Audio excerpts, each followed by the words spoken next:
Hi, I'm Dustin McMahon from Nectar Mortgages, and I'm here with Adelaide Jones from weconnectproperty. Hello. How are you? Very good. How are you? Good, thanks. So I've had a few questions come to me of late, and that's from newly decided investors. Yep. They want to know where to start. What do you recommend? So I think when you're first looking at getting into property investing, it's important to, first of all, work out what structure you're going to purchase in, which you need to speak to an accountant about, because they'll go through with you. You could look at purchasing in a trust. You may be able to, if you're going to purchase in your own name, you might be able to put it in one or the other name, and there'll be better tax benefits because of income brackets and stuff like that. So I think that's probably important. I guess then one for a property manager is, what sort of age property do you think's best? Look, obviously you can go an older home, but with an older home you're going to have less depreciation because obviously the bricks and mortar are older than something that's newly built, which will give you that high depreciation. But an older home is not something that should be deterred from, because often they're on a bigger block. So then you could potentially have higher equity growth within that property, or future redevelopment options if it's council consents. But yeah, really at the end of the day, what is it that you're coming into the investment structure under? Most people are doing it for tax depreciation, so the best is obviously things that are newer. So an older home, as long as it's renovated, you can still get really good returns. Yeah, okay.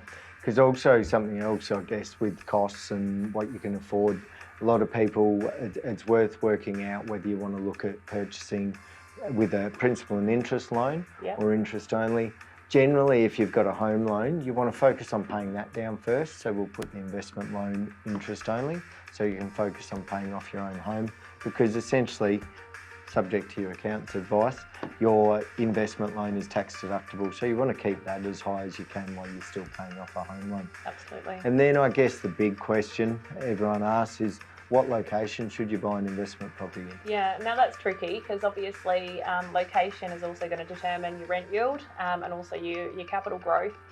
So buying where you can afford is firstly the area that you're going to be looking at. But you can also then start looking at what kind of tenant do you want to attract.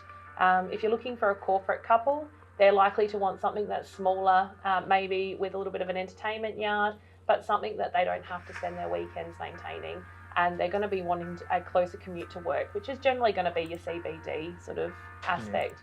But if you're looking for a family, then you really want to be focusing on the schools. Zones are really quite important. So Adelaide High, Brighton High, they're something that people actually factor in when they're looking for a property. But there are also suburbs outside of that area that are also as significant for the schooling zone.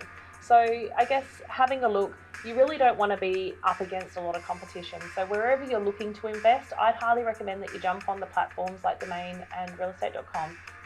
Look up the suburb and check to see how many rental properties are available in that suburb.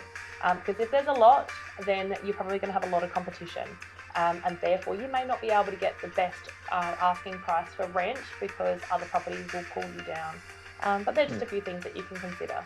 Definitely plenty to consider when you're looking at an investment property. If you'd like to find out more, feel free to contact Adelaide Jones from weconnectproperty or myself, Dustin McMahon from Nectar Mortgages. Thank you.